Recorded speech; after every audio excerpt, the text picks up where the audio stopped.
Dr. Zakir, how should the Muslims greet each other on the Eid day? And furthermore, are they allowed to say Eid Mubarak? As far as greeting one another, it is recommended in the Sunnah that Muslims should greet each other on the Eid day because it's a day of festival, etc. And according to Fatih al-Bari, volume number 2, page number 446, the Sahabas, the companions of the Prophet, whenever they met each other during Eid day, they used to wish each other by saying, Takabbalallahu minna wa minkum, meaning, may Allah accept it from us and you.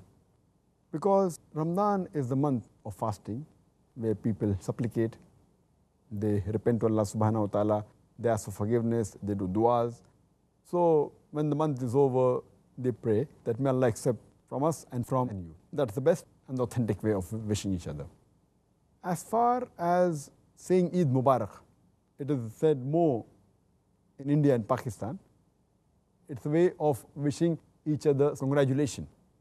Mubarak means something of blessing. So Eid Mubarak means may it be a day of blessing, but it's more used as saying congratulations.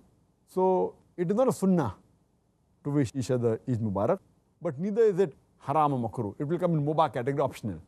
Because when you say something in English, that may it be a blessing on you, there's no problem.